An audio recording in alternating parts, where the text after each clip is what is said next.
A very good morning to you all. It's my great pleasure to extend my warm welcome to all of you to this free webinar on food safety first, understanding and preventing food poisoning, organized by Ceycert Private Limited. We are happy to witness such enthusiastic participants and a highly learned audience gathered to deepen their understanding on food safety. Before we proceed, I would like to aware you on general housekeeping practices and few announcements to make smooth running of this program.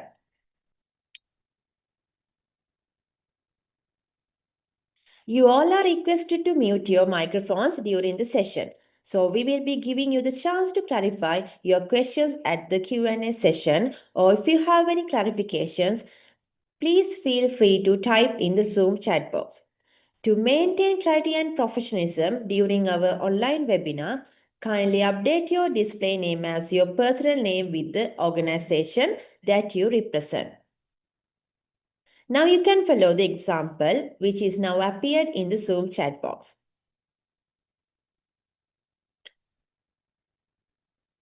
During this online webinar, if you encounter any technical challenges or require assistance, please do not hesitate to contact us. We will provide the support to you, so look for our contact details now displayed in the Zoom chat box.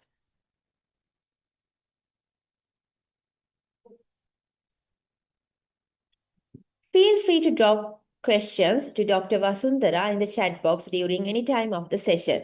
No need to wait until the Q&A session starts, so we will try to address them as we go along in the webinar. Now let's shift into the next segment. So I'm pleased to share insights on Ceycert certification process on food safety and other schemes. So Ceycert is a SLAB accredited leading certification body which provides internationally recognized accreditation certification services. So we operate in line with globally accepted standards and maintain professionalism, competence, and impartiality in all our certification activities. Our accreditation include ISO 17021 for management system certifications and ISO 17065 for product certifications. This gives confidence to our clients that the certification issued by Ceycert which are credible and trustworthy. Let's see what does Ceycert provide. At present, Ceycert offers a wide range of certification services covering system certifications, product certifications, validation, and verification services. So, under system certifications, we provide services such as ISO 27001 for information security management systems, ISO 22000 for food safety management systems, ISO 9001 for quality management system, ISO 14001 for environmental management system, ISO 45001 for occupational health and safety management system, ISO 50001 for energy management systems, ISO 22301 for BCMS, ISO 27701 for PIMS, and HACCP. Under product certifications, we offer SL Organic, GMP for cosmetics, and GMP. In addition, we also provide GAG validation and verification services. So this broad scope allows us to serve clients from many different industries with their certification needs. Let's see what makes Ceycert services different. It's our strong focus on efficiency, reliability, and client satisfaction. So we are committed to providing cost-effective services without compromising quality of the audit. So our audit team consists of highly qualified and experienced lead auditors with expertise in their respective sectors. We always aim support our clients not only in certification but also in their long-term business growth. We are happy to say that we have accreditation for both management systems and product certifications. So under ISO 17021, we have accreditation for management system certification and ISO 17065, we have accreditation for product certifications. Apart from the certification services, we are doing training such as International Lead Implementer Training, Internal Auditor Training, International Lead Auditor Trainings, tailored training programs, and free webinars like this. Now I would like to explain our certification process.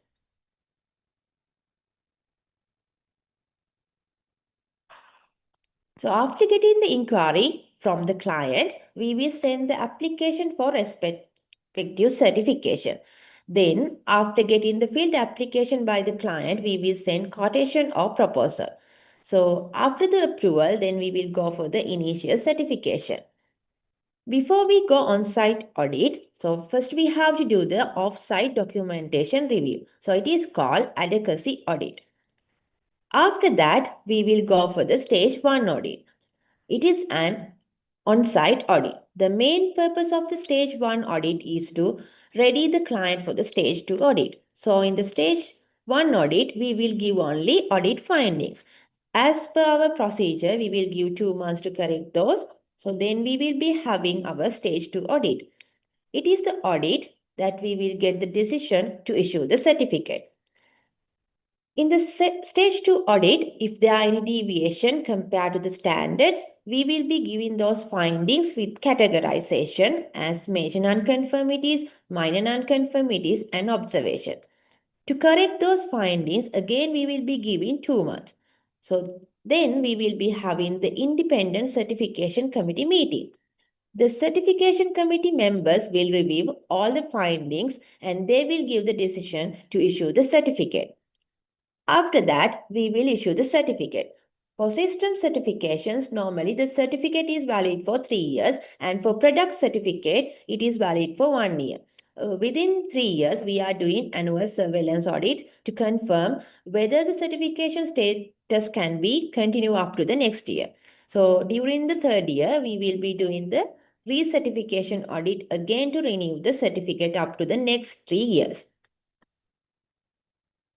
So this is the process of the certification.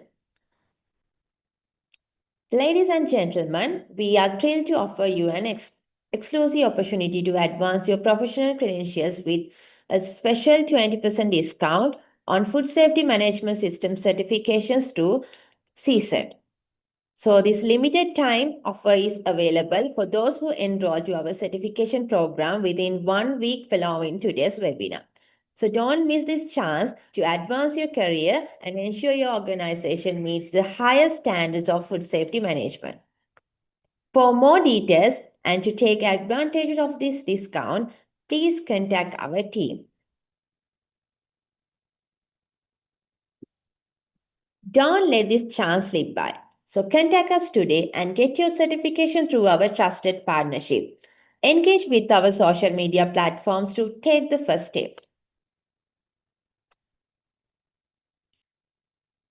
And thank you.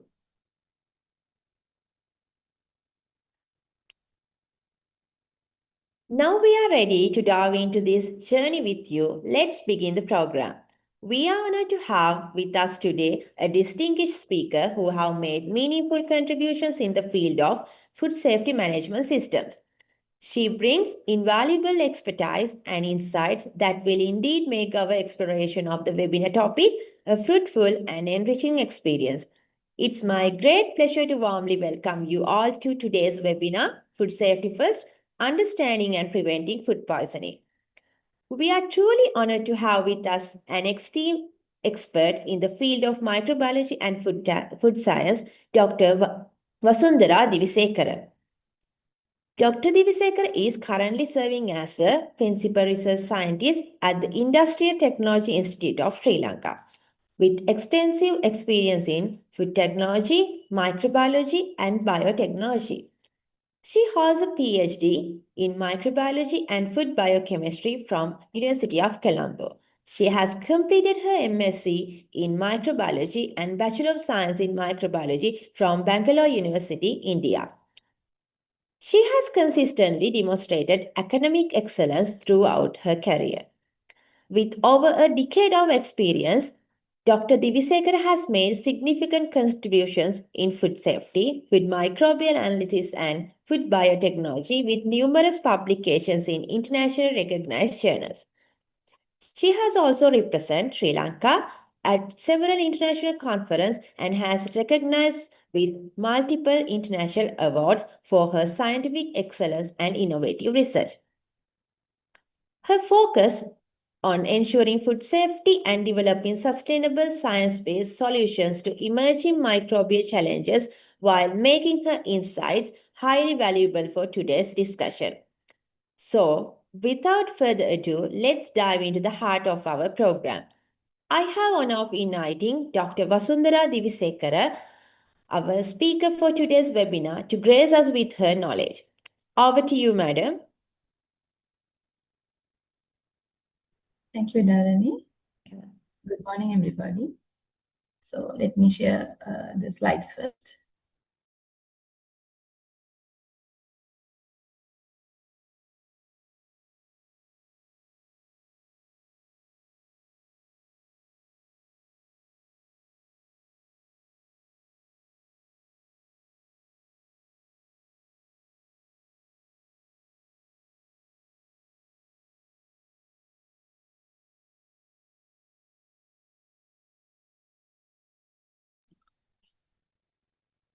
Hello, madam. Hello, ma'am. Your video and mic is not turned on, ma'am. Yes, hello, Dharani. Yeah, I'm. Hi, good morning, everybody. So I'm. Now it's okay, ma'am. Yeah. Okay. I'll share the slides first.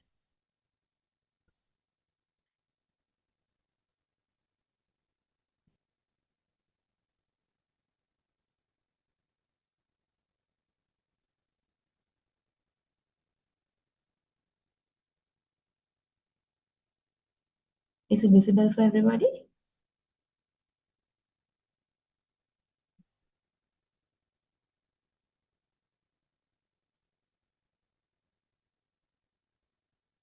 Yes, madam. We can see the presentation. Okay. All right. Okay.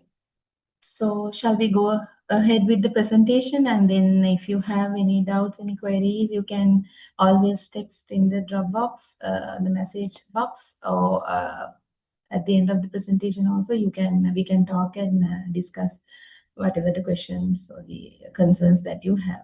Is it okay with you?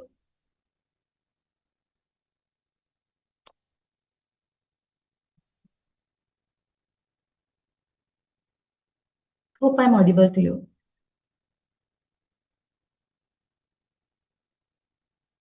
Hello, ma'am. Yes, hope I'm audible to you. Yes, madam, we can hear you clearly. All right. Okay. So today's topic is understanding and preventing food poisoning.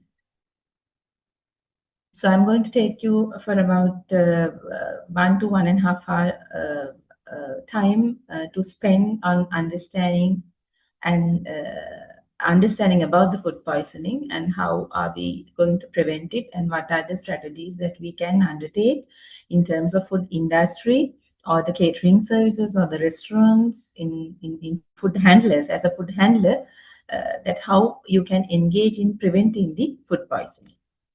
So, food poisoning, foodborne infections, there are some kind of similar topics all the time we talk whenever we talk about the food safety. So, in general, when you want to acquire food safety or when you need to produce safe food, provide safe food to the consumer, mostly we look into the microbiology part where we expect the product to be microbiologically stable, free from pathogens that can cause infections, intoxications in human or animals. On the other hand, we also look for different chemical substances that can, have different negative interventions with human body. So here in this presentation, we are basically focusing into microbiological aspect.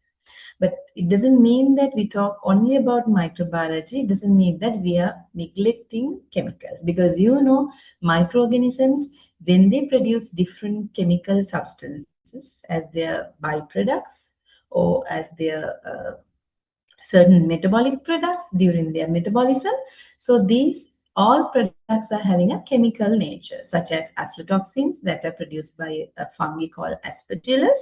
And this fungi, or basically the fungus, is also belongs to the group of microorganisms. So when you trace back and see the origin, always, not always, but most of the time, you will see there is a microbiological intervention as well. So therefore, although this is mostly focused on the microbiological aspect, so we will also try to talk about the certain chemical interventions on food poisoning as well. So let's have a proper clear-cut idea about food poisoning and foodborne infections. Now, food poisoning, also known as intoxications.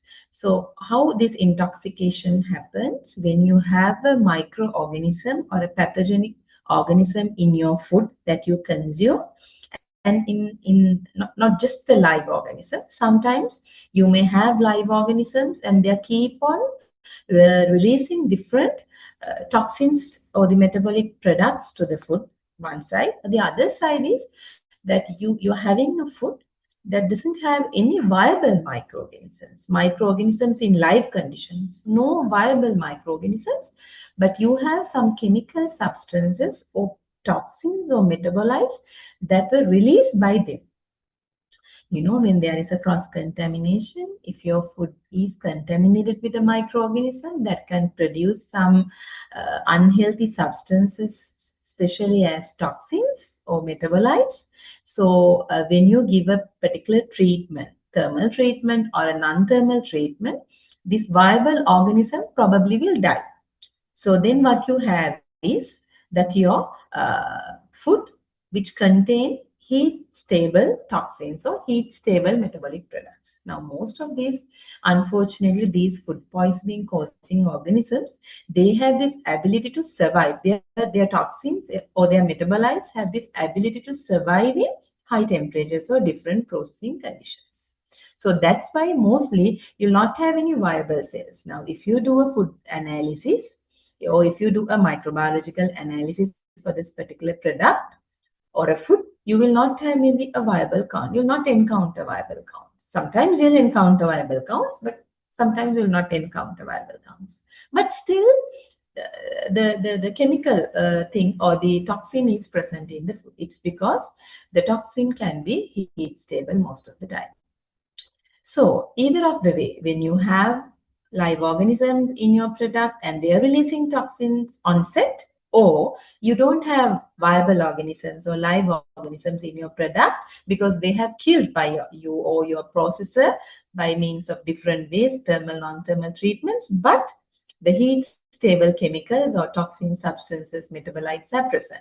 So either of this way, especially by the bacteria, but mostly by the bacteria, but even by the other organisms such as some fungi and some algae, the food intoxication or food poisoning can happen to any individual who consume that kind of food.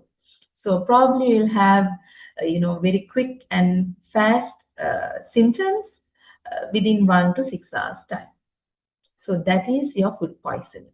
When you talk about the foodborne infection, you must have live harmful microorganism in your product. They should be survived. So they may not be releasing different chemical substances, but sometimes they may release chemical substances.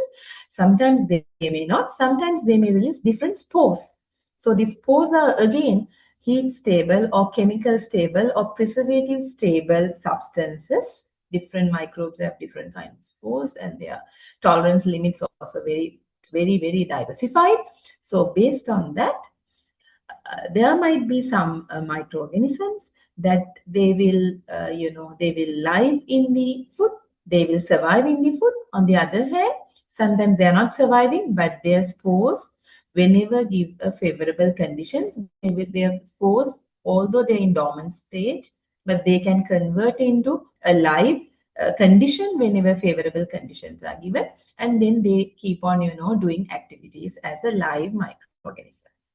So such as Salmonella, E. coli, norovirus.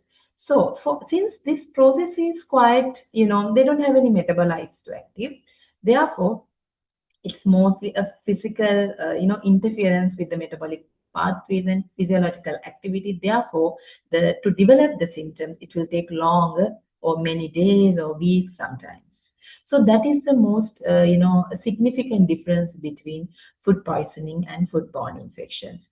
So today our topic is mostly focused into food poisoning, but even when you talk about the food poisoning, even food infection causing microorganisms who produce, different metabolites, toxins also have another link with the food poisoning. So when you talk about food safety, you can't ignore either food poisoning or food infections. So this is the brief definition a clarification kind of thing that I really want to give you. And before moving to the next slides, I want to tell you that about food poisoning, there is always a chemical or some kind of active substance there. So this active substance will not be detected in your normal plate analysis, microbiological plate count, or you test for Salmonella, Clostridium.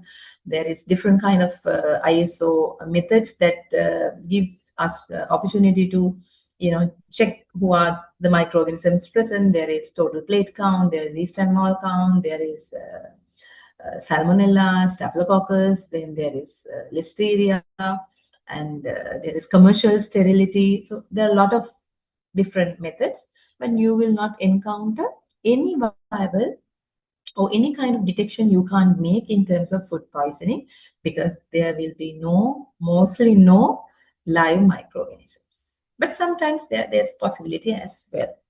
So because these microorganisms, those who release the chemicals, often they will, die or they will decline with the time, with the keeping time of the product. So food poisoning, usually it causes the acute illnesses due to the consumption of such contaminated food.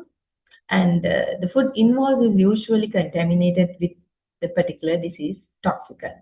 So such food contains enough toxicants that are necessary to make a person sick. So not always you eat some contaminated food and you end up in having, diarrhea, vomiting, nausea, headache and all. It's only when you have a sufficient dose, when you intake a sufficient dose. So an estimated of 600 million people, where it's about like almost 1 in 10 in worldwide, fall ill annually from eating of contaminated food. See, it's not everybody. 1 in 10 means there are 9 people who will not have any symptoms. So especially these vulnerable populations will have more and more chances. Who are these vulnerable populations? Pregnant mothers, elderly populations, and the children. Children means especially the infants, toddlers, and young children. So this is the vulnerable group that have more and more, susceptibility towards this food poisoning. Now they say children under 5 years, they have about like 40% disease burden had been taken by them. So which cost about 125,000 deaths annually globally. So this particular statement is given by the WHO when they have encountered diarrhea. So we say it can be fatal. It can be very, very serious. So that's why we keep them hydrated and we take the antibiotic or antiviral drugs soon as possible. So that's the reason. So this diarrhea or the food poisoning can be very serious for children under 5. So food poisoning further, we can classify it into 2 groups: infective food poisoning as well as toxic food poisoning. Now we talk about the food infections. So in food infections, what are the different microorganisms, those who stay in live conditions and involved in developing the food infection or food infection related symptoms? So that particular group again will get into this food poisoning category as well. So they are, as that's why I told that there's some amount of live microorganisms also involved in food poisoning. So they cause the infection, and so that infection happens through different chemical substances that they release when they are in live condition, and they will keep on staying like that. throughout. On the other hand, the toxic food poisoning is the chemical toxins such as aflatoxins, ochratoxins, and different other toxins produced by different microorganisms that result in food poisoning. So how this contamination happens and how this food poisoning occurs. So basically, there will be a particular source of contaminations. You know, there are different sources of contamination we encounter when we talk about the food processing. Water can be, primary agricultural produce can be, soil can be, the facility of the food production layout facility would be, the instruments or the machinery that you are using, that can be a root cause. The people, those who are involved in that can be a root cause. Different ingredients, not main ingredients, maybe certain additives and different stuff can be. And sometimes the machinery, indirectly, you use different ovens or the incubators and different dryers, blanchers, and all different equipments, UHT. So this all equipments, the calibration is very, very critical, whether these equipments run in specific temperature that we have decided for the process, optimized for the process. If that doesn't happen, or if the calibration goes in wrong direction, what happened? The expected thermal or non-thermal treatment will not happen, so that the microorganisms will not die in a sufficient level to relevant log reduction will not be acquired. So that can be again be a root cause of harboring the microorganisms. So in that sense, so source of contaminations are much more. So by any way, through cross-contamination, these microorganisms can transfer into your food product or in food operation. What happened? You have a potentially hazard. Your food becomes a potentially hazard food, and with time, with keeping quality, with your shelf life throughout that, what happened? And also different malpractices we do, especially in refrigeration, freezing, thawing, all these phenomena. What happened? The microorganisms, those who are present in that contaminated food, will keep on, multiplying, releasing different toxins, chemicals to the products. And then once it goes to the consumer will start, having either infective food poisoning or toxic food poisoning. So this is how these two phenomena happens. Now, when we talk about the infective food poisoning, Salmonella, norovirus, and Campylobacter are the three main infective food poisoning causing organisms, and it takes about few days for symptoms to appear. So it's not like immediately you will encounter the symptoms. So the incubation period or the processing is quite long. When we talk about the toxic food poisoning, so that is probably like Clostridium or Staphylococcus aureus, often fast, and it's like within few hours you'll encounter your symptoms. So when we look into the foods that are really vulnerable, mostly vulnerable towards the causing food poisoning, we would say, if you look into the right side or left side, in this diagram you can see like chicken, pork, beef. So the food that have more and more protein content and more water activity, we'll talk about the water activity later. So that got more and more probability to contaminate. On the other hand, these all are of animal origin or the animal products. So the animal products naturally have some amount of microorganisms that also through cross-contamination, they may get more and more microorganisms. So there's a probability for these animal products to harbor more and more unexpected pathogenic microorganisms. But when we look into the seeded vegetables, dairy, mollusk, fish, grains, sprouts, herbs, even underground vegetables, there is a probability. So you can say this is kind of ubiquitous in nature. If you take like most of the commonly consumed products have more and more chances, but however, meat products have, and eggs and raw vegetables have more significantly, I would say, not maybe perfectly significant, but of course, marginally high vulnerability towards causing the harboring the infection. So whenever there's a harboring the infection or infectious material, there will act later on for actively in cross-contamination that will end up in causing the infection. So this slide shows about the top 20 causes of food poisoning by the ingredients. So now this data I got from the Center for Disease Control USA. So you can see this is actually their data. It's not our data. And unfortunately, we don't have a proper, I would say, a surveillance system to get the data. Of course, our epidemiological unit at the Ministry of Health is working and collecting information. But to which extent they get the information? Are we really reporting the incidents? Are we really, complaining about those things? Because there should be a proper channel for them to grow. It's only if you get certain infection and then you go to a government hospital and then you take medicines from there, maybe you are admitted or you do your stool or other confirmation test for this causative microorganism. That is by how they get the information. If not, they have to randomly check the food and all samples. That of course they do through public health inspector channel, and then in the city laboratories they do analyze and they get some amount of understanding about the food safety status, especially in Colombo Municipal Council and the Western Province. If you take that is quite more interventions can be seen comparative to the other regional areas. Now, these infections are probably mostly spreading through the fast food outlets. Therefore, because of this issue, now urban areas, actually more and more surveillance need to be carried out in urban areas to have a better picture so that we can have a preventive measures as well as corrective actions, because this is really a serious issue.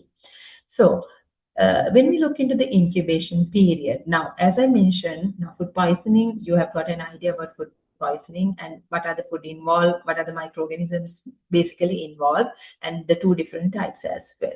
Now here in food poisoning, as I mentioned, the bacteria, virus, and parasites and algae, these are all three different categories, and even fungi involved in food poisoning. So, but their incubation period or the time they take to produce the symptoms again vary distinctively. So bacteria are quite rapid, 4 to 6 hours they take, and viruses it's about 1 to 2 days, and parasite it take long, algae also it take long. So that is, even fungi it take long. So that is how when we look, usually most of the time the infections onset you get like rapid symptoms that you get. It may be the contamination or the infection is of bacterial origin. And if you eat a kottu tonight, and then you're getting some symptoms tomorrow, probably, yeah, within 24 hours to 48, 36 hours, it might be because of viruses, but not necessary to be virus. Even bacteria, certain bacteria, especially if you have consumed their spores, so your gut is the favorable condition providing substrate for them, but not in the presence of high concentration of acid, but in neutral conditions, it need to be activated and exert its bad stuff so that you will end up in having the symptoms, generating symptoms. But parasites and fungi, it take long. So sometimes parasite, it's not necessary that parasite to be in viable condition in the food. It's not necessary to be the fungus to be viable in the conditions in the food. They may not be viable, but after 10 days, they might not be viable, especially if the substrate is not available or if their conditions are not met. Then what happened? But still, there these chemical substances are present, so that after 10 days, even at the absence of the viable cells, these parasites and fungi, the best example is aflatoxin. Even after many months, you have this risk of aflatoxin contamination and infection. So there's a possibility. So, but most of the cases, if you see, it's of bacterial origin, because in the environment that we live, there's more and more bacteria, and the environment conditions also supporting the growth of bacteria. So when you look into the different bacteria, I have shared here the Staph aureus, Bacillus cereus, Clostridium perfringens, Vibrio, Salmonella, and Clostridium botulinum. So if you take this different kind of bacteria, which are really highly infectious, seriously infectious, they will not be detected in your TPC most of the time, the total plate count. So you will have some aerobic bacteria there, but you will not have this facultative anaerobic and then the totally anaerobic kind of bacteria, mixed kind. Of course, there will be a possibility for the Staphylococcus aureus and Bacillus cereus to grow, but not probably the other ones because they require more and more enrichment media. That's the reason we do Salmonella and Clostridium analysis separately as per ISO methods or SLS methods. So then, see, getting a TPC, just a TPC or total plate count of your product will no longer support to validate the safety of your product. So this is one point I want to highlight.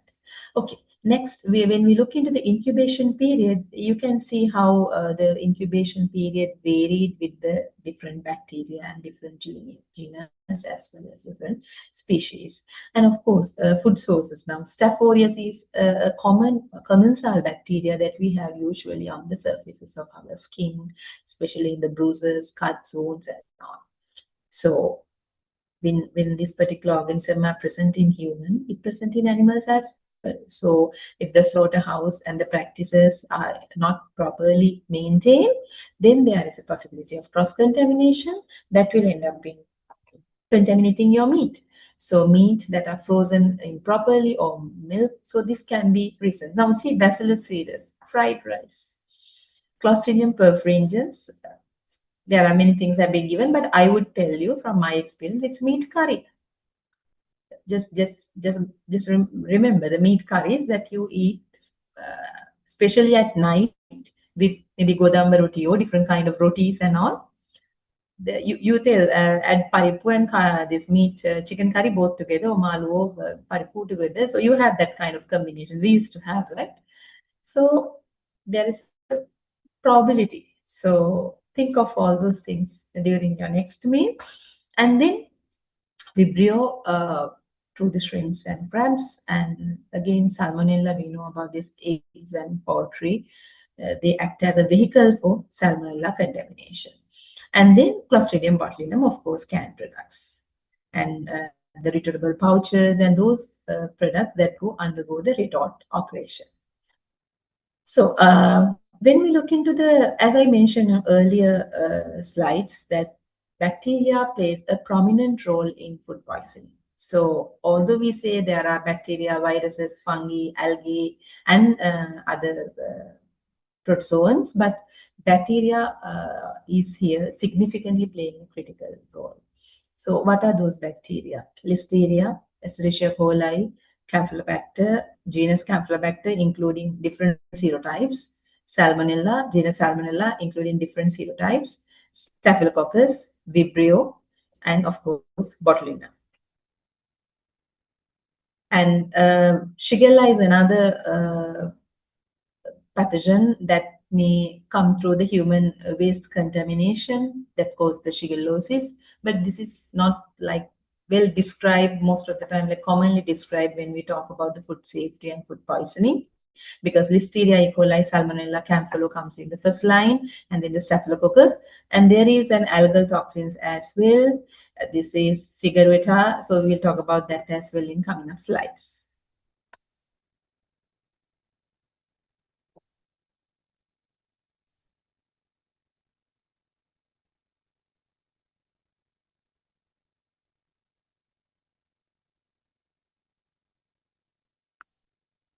Okay, next we'll talk about the environmental factors that will support this microbial growth.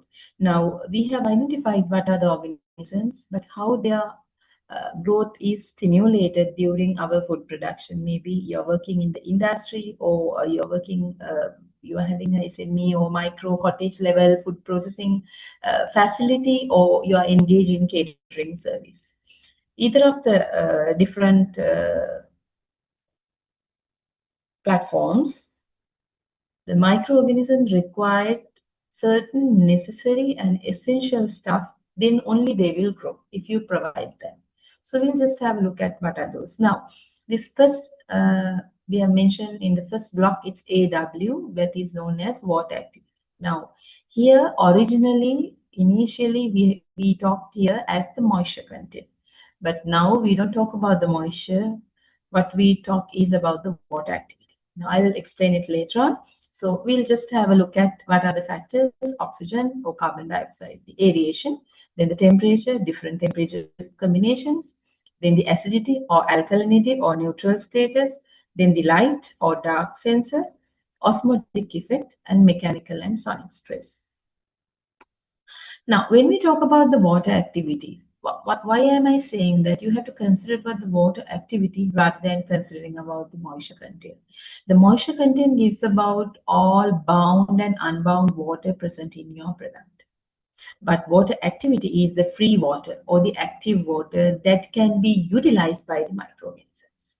Now, if you have a moisture, but sometimes you have moisture, but this moisture is not reflecting the available water. So you always target for if you target for the available water through the water activity, where when you have moisture, it's not a problem. But when you check the water activity, if the water activity is quite high range, then there is more probability for different microorganisms to grow. But even it doesn't mean that always the microorganisms require higher water activity to grow. So there are different kind of microorganisms grow in different water activity levels. So this is one of the important criteria. But probably most of the microorganisms, they love water. So that's why when the product is having slightly higher towards its water activity reading, there is more and more chances at least to encounter more total plate count in your product, in your analysis. So you can see in food diagram, here they have mentioned what are the different water activity ranges and the different microorganisms who can be generally inhibited by lowering the water activity. So, and the foods that are generally involved in this particular range. Now, we know that you do certain processing steps, you optimize certain processing conditions to minimize or reduce or control your water activity. So, if you control that water activity by maybe addition of different substances to make sure that maybe water is present but they are not free, or reduce the free water content, then probably these microorganisms will not grow. So as an example, if I take 0.87 to 0.80, if you can reduce most of the moles, Staphylococcus aureus, and most of the yeast such as Saccharomyces species and Deperomyces species will not grow. So if your intention is to control these organisms, how are you planning this? So you have to have a proper idea about your process production, farm to fork, we would say, and what are the most injurious microorganisms that may encounter in your process. So you target to kill that particular organism. We take a desiccated coconut as one of the example. So in desiccated coconut, you may have aerobic bacteria, coliforms, E. coli, and there's a probability. But then the other one is the salmonella. So if you list and if you do a hazard or risk-based analysis and identify what is the causative or most injurious, I would say most injurious microorganism, then your whole operation protocol need to be optimized to kill that. So that is your killing step.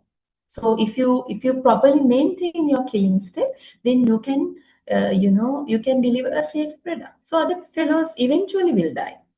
So this the most difficult one in any cluster. If you control the most difficult one, what happened? All the other fellows, co-fellows, everybody will, they'll vanish. So that is the phenomena here also we are applying. So understand the most injurious one or two microorganisms, maybe more than that, maybe just one, and then optimize your process and then validate your process. We'll talk about the validation later on. So that's why I'm saying just getting a total plate count for your finished product will, in future, will not be sufficient at all with the diversification of microorganisms as well as with these infections that are coming up. So based on that, to kill that organism or to control that, maybe you can't kill it. But you can control through water activity. So you adjust the water activity. So you have to have a very good understanding about the most susceptible or risk or injurious microorganisms that can survive in your process. So always treat those ones, consider those ones, so that your other organisms will, you don't need to worry about them. They will be controlled eventually. So that is about the water activity. So let's move into the effect of pH. So pH is again another important physical requirement that is required by the microorganisms. So different microorganisms have different unique required pH ranges. So there are certain microorganisms, especially if you say bacteria, are more sensitive to pH compared to the moles. And especially here, the pathogenic microorganisms or the pathogenic bacteria have more and more sensitivity. And moles and yeast, they can go in more acidic or the pH below 3.5, that kind of harsh environment. So that's why you may encounter fungus in your marmalades or some pickles, some acidified products and all. So when you got the acidified or acidic food, even in like limes and all, if you take the green leafy vegetables or fruits of such origin, you may encounter more and more yeast and mold growth on the surface and inside parts, contamination. But bacteria is quite more to the neutral side. So there is more and more chances for because when you consider about the microorganisms that are present in human gut and the human body, because through that this cross contamination happen in the production facility, and that is how this infectious bacteria may get into the to the mainstream production line. So see microorganisms like E. coli 0157 or Salmonella, which usually present in human excreta or bird poops, respectively, will because our body conditions or these excreta or the poops usually have which pH, so that the organism that survive also will be have more more loving that particular pH conditions. So that is what you have to see. Now identify the most injurious microorganism and then see which pH it loves more. So you do the opposite thing. So that is how you improve your process and control this. Same story with the temperature as well. Now, if you take the temperature range, the microorganisms can grow. It's vast. But we store food at different temperatures. If you identify which food to be stored at which particular temperature, then you maintain the cold system properly, and your thawing, freezing, that cycle is proper in case if you really need it. We don't recommend it. Then we would say you understand that path properly. So based on that, you need to map what are the most injurious microorganisms that may survive during your production process, or the restaurant or your eating house protocols, as per your protocols. Based on that, you need to identify the microorganism, and your thermal treatment need to be modified accordingly. So what is your thermal treatment? It can be boiling, it can be just cooking, can be frying, can be microwaving. So this is about the eating house, restaurant, and cottage level stuff. Then we move into the blanching, maybe UHT, retorting, canning, pasteurization, and different kind of processing steps we may encounter. So when we talk about the frozen food storage, the microorganisms will not grow in this condition. They can't grow, they can't multiply, but they will not die. So that's why when you store food at frozen conditions, their microbial limit will somewhat, it will be consistent, but some amount of microorganisms will die, those who cannot tolerate the temperature or the low temperature stress. The other group is the cold food storage, that is 0 to 5. Usually bacteria can grow. So we have our own publication that we have done with the Ceylon Electricity Board. that we have checked this interim power discontinuation, how it's going to affect the refrigerators or the cold rooms and these bottle coolers, and as well as in the supermarket chain, probably, because we do encounter this issue in Sri Lanka. At night, some of the shop supermarket refrigerators and freezers are going to be, without any electric supply. Then, and the owners or the responsible people think that without electricity, your refrigerators and freezers or the other, cooling elements will have same insulation and, cooling effect. I don't know how it's happening, but that is the assumption most of them have. And we have quantified the impact. So what we have observed is, even if you have you store your food in the fridge, still there's a microbial growth.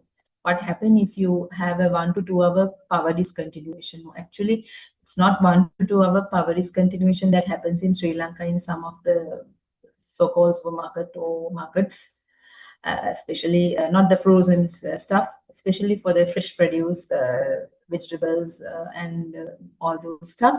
So it's huge. The impact also huge. And then we talk about this danger zone. Danger zone is 8 to 63. So that is the temperature that even humans can survive. Of course, you wear a winter jacket and you can survive in +8. It will be very exhausting at 63, very exhausting, but still we would manage, because in certain areas temperature go up in summers, not maybe to 63, but to 50, 52, 53. Even our neighboring countries have recorded such temperatures. Not recorded means annually they are recording the temperature. So beyond, even little beyond that temperature is known as the danger zone. That is up to 8 to 63. Theoretically, if we take, so this particular zone where more and more microorganisms can survive in our body, same organisms can survive in food metrics or in a food production operation. So that is the logic here. So who grows in us can grow if there's a particular substrate. But of course, you have to fulfill the other things like water activity, oxygen, carbon dioxide demands, and all, as what we were discussing earlier. So pH, those things should be in the favorable way. So if even one phenomena or the one factor is not meeting their expectation, they will have a kind of, marginal growth, declining growth, and sometimes not declining growth. It will be, directed to a mutation. So mutation means the more and more adaptability, which is a serious issue. What we see here now at the moment for the antibiotic resistance is also kind of such mutations that we will discuss later on. Then next thing is hot food zone. So you have 70 and above. Now all your pasteurization, sterilization, full cooks, all UHT, blanching, everything go beyond 70, because that is your killing step. So decide your killing step to kill the most injurious organism that can survive in your life. Maybe 1, maybe 2, maybe 3, more than that. So that is how you take the preventive actions in managing these particular conditions. Now, this is this slide I got from the data given by the University of Arkansas, where the most common bacterial pathogens they have got in US. Now here, cases per year, it's randomly they have given. So Salmonella, Staphylococcus aureus, E. coli, it's like most commonly present microorganisms. And on the other hand, E. coli 157, we can't say common, but most injurious, I would say, the organisms. So Salmonella, it's like very diversified. It's about more than 2,000 different serotypes are there in Salmonella. And these organisms are capable of causing diseases when they come into the body in sufficient doses. So the dose, again, a very, very important stuff to be considered here. And the many Salmonella species have a wide host range, and they are mostly involved in food poisoning. So this is ubiquitous in nature. So it is present in the gut of humans as well as gut of animals. That is how through cross-contamination, we call it fecal-oral route. So through fecal-oral route cross-contamination happens, and that is how Salmonella from the animal gut will come into the poultry products.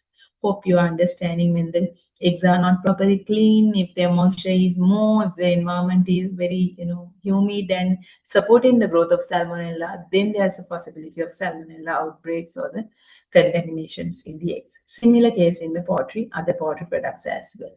So salmonella grow well in food that can exist for a considerable period in fecal matter and on grazing land. So that is how now, if you talk about the dehydrated products, maybe we'll take a very simple example of this gingerly roll. So we in Sinhala we call salaguli. So this gingerly roll, how people make this. So they take this the sesames, they clean it, wash and or any physical methods, they clean it and then they have to dry it.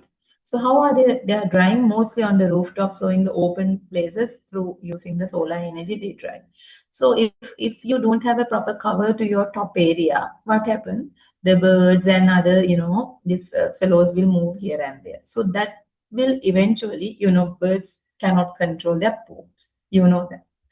So through this fecal matter, anytime this fecal matter may be dropped. So that is one of the way of contaminating such products with salmonella, because salmonella is something that you may get in the bird. Now, in the university time, if you want to study salmonella and if you want to see salmonella, probably we will search for poop, bird poop or poultry, excreta. So those are considered as like one of the hot spots where you get this particular organism. So it's easy to isolate from there. It's because it's a harboring point. I've talked about the harboring points. So it's a harboring point. So that is how your product may get encountered with them. That is about the salmonella. Now here, as I take this thalaguli as one of the examples, I will talk about the other infectious stuff that is associated with the thalaguli. That is the moles. You also might have seen, now salmonella you can't see, but moles you can see, right? There will be some kind of whitish patches that are visible to naked eye. So this moles, how it comes when the sesame is washed again, if it's not dried properly. If the water activity or the moisture, of course, they check the moisture, but here they cannot maybe control properly water activity, but adequate drying is necessary. If that doesn't happen, then what happens? Usually this mold spores that are present in the environment, when you openly dry, these spores will come and contaminate the main raw material, and even you process it, because you don't do any such big heat process there. There's no such high thermal processing you do to make the thalaguli. So that's why salmonella also, there's no way of eliminating that particular infectious, causative agent. Same manner molds, there's no way of eliminating. So you just mix up and add the other ingredients and do the minimal processing to end up in having your product. Similar thing, fresh fruits, vegetables that are cut or the minimally processed and served. So they also same thing.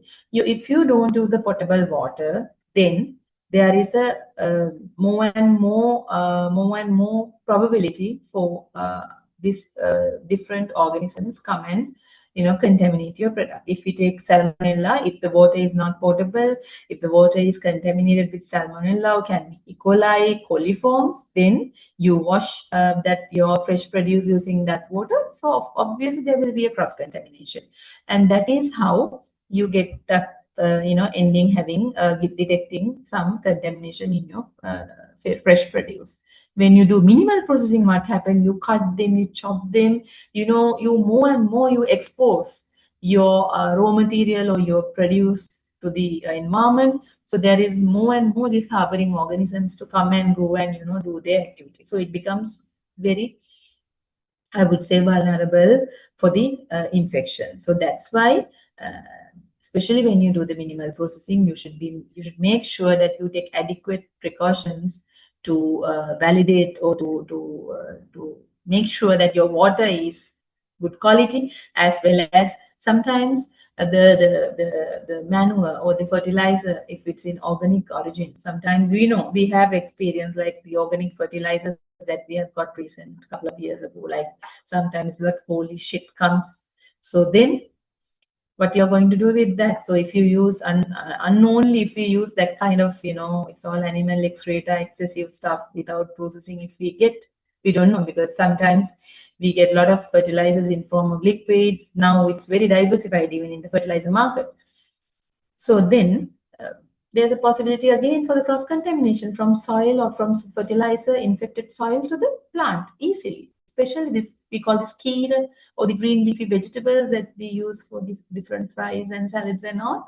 So this can be one of the vulnerable metrics for this particular contamination. So maybe just washing with potable water will not be sufficient in that case. So in that case, what you need to really do is that you need to have some other way of cleaning, like using some disinfecting agent that is of food origin or food grade. So those things you have to have. So that's why I'm telling you simply cannot control the microorganisms in your production. So in your production, you have to have a very good idea about the most injurious microorganisms that may encounter at any point of your production. Maybe not today, maybe not tomorrow, maybe after 1 or 2 months, maybe after 1 or 2 years. We don't know, but you always have to think kind of, I would say, extraordinarily, and your process need to be optimized, because once you optimize your process, your all sensory properties, your shelf life, everything will get fixed.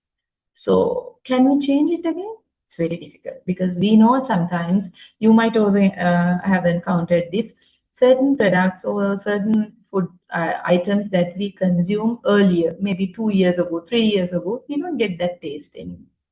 And that crispiness also not there. Maybe that physical nature we don't like now. Appearance maybe we don't like. Totally taste flavor we don't like. Many foods we say, like during our childhood, this particular brand used to be like this. It was so tasty, but not now. Why? It's because with the expansion of the production, there are more probable, or there's possibility for more and more microbial intervention, and then maybe they take different precautions to diminish or encounter those things. That may be one reason. On the other hand, of course, they may be shifting to low quality or cheap, I would say low cost raw material. We call it substitutes. So even that can be one of the things. We'll not talk about that. That's a totally separate topic. So this also can be one of the reasons. So we don't want to change our flavor or the consistency of our product, because that is what consumer come again and again when the consumer is ready to buy that or committed to that particular product. That is how things are going, because we talk about the brands, not about just the product. Biscuit, there's a brand mostly, most of the people, right? So these are basic day-to-day things. Yogurt, even rice, there's a brand now. Just see how the market trends are moving, customer preference are making, and I would say this we call as behavior changes that are happening in the society in terms of purchasing. So you have to analyze all the things, think carefully about all the things before you optimize your procedures. So let's move into the salmonella. Some more information I won't give here. So salmonella is one of the organisms that cause time to time outbreaks. Now, even if you take in Sri Lanka also, there were certain instances the salmonella outbreaks had come. Some of the stuff were published in the newspapers and the audiovisual news, it was circulated, but mostly, I would say like 90% or more than that, they never report. That's why we don't have proper epidemiological data related to or support to these particular statements that I give. I also don't have evidence to tell you mostly about related to this in Sri Lankan scenario, but in global scenario, and in the countries where food safety is considered as one of the most, managed in a very high standard, even they encounter. But why not we then? It's a matter of reporting. That's the thing. It's a matter of reporting. Now, if you go to Australia or any such developed country, you see a food packaging, you see they will give you a lot of information, right? They'll say if you take a cookie or something, they will be clearly written there that whether it contains gluten or not, because there are a lot of people allergic to gluten. Fortunately, I don't know, our trade is unique. We don't have that issue. Thank to God. So next thing is when you talk about these nuts, there are a lot of peanut allergy people there. Okay. So the nut allergy, and then there may be dairy allergy, lactose allergy, there are lot of allergy. It doesn't mean we don't have allergies. You also have allergies. You also have these intoxications. You happen, poisoning happen. But how it happens? I have a little bit of rash. I have a little bit fever. I may have some kind of itchy nature. But what you're going to do? You'll take some over the counter medicine. Take Piriton. Now you have that Piriton, you'll be fine. So that is how we manage all those things. So we never go and complain now. And some fish and this, would say, dry fish you eat, and when you're eating, you feel like it's very, I would say, itchy kind of feel you get to your gums because of maybe the histamine content. So, but we never go and complain. If you go and complain to the shop owner, especially if you're buying retail, not in the supermarket, in the other shops, especially in the regional areas, he might ignore us. He might not, he will not have any idea. Probably they don't have idea. This is another important thing, that the awareness, we lack the awareness, especially in the regional or rural areas. So that's also one issue. So then, consumption of inadequately cooked or thawed meat or poultry can be one of the major causative agent for the outbreaks. Now, I'll give you one classic example. In some of the places or the shops that they sell meat, especially chicken, you'll see they have chicken in the freezer. Then they take in the morning, they take into a chiller. Okay, so what is the chiller temperature? Maybe 4, 5, 6. Now I told you the refrigeration conditions, microorganisms can grow 5, 6, 7, 8. Okay, so and it's direct sunlight sometimes, because this most of these showcasing cabinets are of transparent origin, because you want to show, the shopkeeper wants to show the content to the consumer. Okay, this is what I have. This is the chicken. This is how and all. This is the color and all. And then what happened? So at the end of the day, if you can't sell it, if the person cannot sell it, if it's not sold, then the same chicken will go to the freezer again. Then next morning again it's come. I witnessed this in several occasions, and even if trying to communicate with them, so they'll not. It's difficult. It's difficult because they don't know. That's the reason. If they know, they'll agree. So they don't know the risk. So it poses a salmonella food poisoning risk if it's even a minor concentration, if the salmonella is infected in that. Because we know during the incubation, if we give a slight proper incubation conditions or incubation period, this may multiply more and more. And if we don't do the adequate cooking, especially we do roasted chicken and all we eat, where you see the middle part is kind of not 100%. So in that time, it's not with the normal chicken, especially if it's not cooked properly, especially the fried ones where you don't have the middle part is not cooked properly. And on the other hand, if such kind of temperature or the freezing thawing patterns are not proper, so then there's more and more chances of the salmonella to grow more and more. And as I mentioned, there should be a dose of toxins that are required to make a person ill. If it comes to that level, then obviously we will have this face this infection. So cross-contamination of food from infected food handlers also can happen. So it's not only just because the raw material to raw material contamination, even through the food handler to food also can be happen in terms of salmonella. And the other thing is the vectors, especially flies, cockroaches, rats, and the other environmental vectors also involved. Now, if we see for the salmonella analysis as per the IS method, it takes about 2 weeks of time. See the time. So we can't just leave the product or food in that like finished product. If you want to validate for salmonella through this plating method, sometimes it takes long time. You have to submit the sample to a lab and wait for a longer time till it get processed. That is because salmonella is analyzed through the conventional microbiological method. That is the world accepted method, even though there are some other serological and other methods, but that is the method we usually opted for. But sometimes you feel it's not practical, especially for the perishable product. You want to sell it soon. You want to give it soon. So these are also some of the reasons why people are not going for testing and validation of the microbiological stability of the product. It's time consuming. On the other hand, when a particular service is time consuming, it's of course money consuming. So there are two ways of the story. E. coli is a very common food poisoning organism. You know, there are different deadly strains. 15787 is one of the deadliest strain that can survive in freezing. So there's a huge risk for meat and frozen products like sausage, meatballs, and other frozen stuff, even ice cream, I must say. And they can survive in the low pH conditions as well. And they keep on going in refrigeration conditions. So it's very difficult if E. coli 157 infection once triggered to remove it from the line or from the food processing facility also, it's difficult. And E. coli is a E. coli harboring point is the gut of animals and gut of humans. And most of the products that are not pasteurized properly or undercooked products. And as I mentioned, the vegetables from the manure that may contain some animal human excreta origin may have more and more chances for the contamination of E. coli.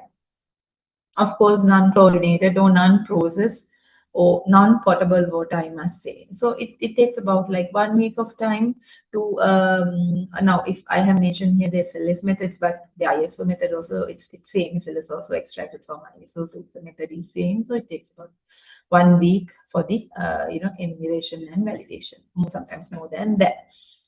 Then Listeria monocytogenes is all, I would say it's like one of the emerging pathogens in Sri Lanka that we really have to work on this, and we are not working. So it resists freezing and drying and heat. So how are we going to control this? This is kind of a refrigerator loving organism. So this loves refrigeration conditions. So we probably think, being a tropical, humid country, we think you store everything in the refrigerator, you will be escaped.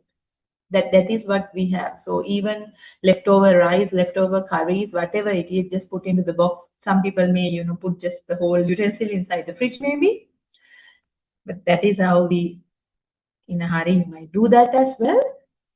So that is because we have some kind of a trust on refrigerator. We trust the refrigerator and we trust the conditions provided by the refrigerator. And we make sure in domestic conditions we'll not switch off the refrigerator as the other, some of the people do in those who are in business. Right? But listed ingredients unfortunately can grow in refrigerations and freezing conditions. So that's why I am telling mostly this milk and milk products, there's an emerging threat, and we really need to work out on this. So are involved in these particular areas, I must tell this. And raw vegetables, raw produce, poultry, meat, seafoods, and of course the ready-to-eat food. Ready-to-eat food means that the products that you get from these different outlets or the roadside shops, maybe snacking points, and those evening, shops where you get this on-the-way food, then quick foods. And sliced meat, soft cheeses, and smoked salmon. Now, this category we are not much consuming this. It's not one of the staples, but rest of the things, I must say, it's again very important areas to look after. Staphylococcus species, if you take now, it's like you can't find staph. You can't find a person without staph, I must say. It's like one or the other time, the person might have staph infection. You have a pimple, maybe it's infected. There must be staph. You have a bruise or cut that may be going to infect, and it's the infecting causative agent might be staph. So you may have different kind of wounds, cuts, whatever it is. From top to bottom of your body, there may be a place where staph is harboring. So that is how the staph comes to the products as well, through the infectivity of humans. Mostly Staphylococcus aureus is a cross-contaminating pathogen that comes from human animals to products. And they produce these enterotoxins and that are heat stable. That is the most critical thing here. Now, when you produce heat stable toxins, these toxins can stay for many hours, days in the products. They can survive, and once it's consuming, it will start exerting its negative impact to the consumer. And pasteurization and drying will not inactivate these enterotoxins. It's again another concern. And pH stable enterotoxins, they are resistant to most of the proteolytic enzymes. So if you think you use different kind of enzymatic inactivations and all, if you're planning for your process, that is not possible when you have Staphylococcus aureus. So if your product has more and more vulnerability towards the Staphylococcus aureus, so you have to look after these all the aspects, and that is how your process need to be optimized. So again, high protein content product range is coming with the fresh produce as the foods that are involved. So within 1 week to 10 days, you will be able to analyze the Staphylococcus aureus in your laboratory. Next, we'll move into the final organism that we are going to talk about today. But it's not the end of the presentation, of course, but about the pathogens, because I know this is not very interesting area, but this is something we really need to look after. So this is Clostridium species. Now, when you talk about the Clostridium species, I'm mentioning about 2 organisms. One is the Clostridium botulinum, that is the classic botulism causing organism. You know about that organism. This organism usually present in canned products. So even in school days, we have been, because this is very life-threatening organism if we encounter toxins. That is why this is typical example for food poisoning, intoxications. So that is why this has been, taught to us during our schooling days, that if the can is bulged, never buy it. If the can is bulged, never open. If the can is bulged, never eat. So we know, even up to now, you don't need to have a science background or anything, biological science graduate or anything. No, nothing. We know Clostridium. Most of the people, they know in supermarkets also. Even there are physically sometimes, the cans are like not in proper condition because of, while stacking and all, it's maybe fallen down and the shape goes, in vain. People they'll not buy that because they feel change in the size. So this is something. That's why I always believe that food safety and all the things need to come from school level. You teach these things to a grade 2, 3 students. They'll have better practice. So most of the countries, they're adapting this. Japan and many countries, they're adapting this. I wish that Sri Lanka also will adapt or to align with this scenario, so that we can, take most of our citizens' support in establishing food safety in the country. On the other hand, Clostridium perfringens, this is not much common or much talked organism, but I would say this is also another dangerous and especially dangerous for vulnerable populations. And as Clostridium botulinum, you can follow the strict canning and safety guidelines. So if you adhere to the FDA canning protocols and those guidelines, you can ensure the safety. You validate your canning and then you do the thermal process verification. So there are many methods you can validate your process and it's going smoothly. So even Clostridium botulinum is present, that will be killed. The toxins will be killed. So this is one method in your production line. On the other side, the Clostridium perfringens, now, there the preventive method is to keep the hot food in hot conditions and the cold food in cold conditions. That is the storage or the temperature differentiation is the thing that we hear. And reheat leftovers thoroughly and promptly refrigerate in small portions. So this is the guidelines that are given in terms of Clostridium perfringens. But as I mentioned I'm not going to talk about Clostridium botulinum, but I'm going to talk about Clostridium perfringens more. And actually, where you find Clostridium perfringens, sometimes, as I mentioned, the incidents that are reporting in Sri Lanka in terms of food safety, with respect to food safety, is quite less. It's only very high alarming situations involving many people, many numbers, many school children, maybe many factory workers, or many hospital residents will come into the limelight. Most of the other cases, we never report. We just have, when you have the allergen, when you have the hypersensitive reactions, you just take the, as I call this, Piriton or any other related drug, and we just manage that. When you have loose motion, vomiting, also same manner, you take the over-the-counter medicine, and we don't go and report the epidemiological unit. And so that our incidents are never reported. So that is why we don't have much data related to that. And we cannot come into conclusions also. But when you look into the trend, and a person who is engaged in the food industry and food safety establishing sector for about more than 15 to almost 17 years, I have observed that issues that are associated, or the microbiological threats that are associated with foods. That's why I'm telling, as I mentioned, the listeria is our next salmonella. We must work on that.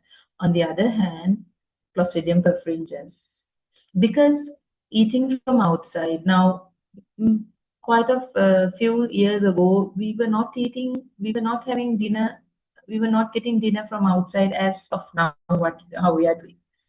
Hope you agree with me. And there are several countries, if you see, especially if we talk about this, the Southeast Asian countries like this Malaysia, Singapore, and all, it's their trend to eat out at night. They never cook at night.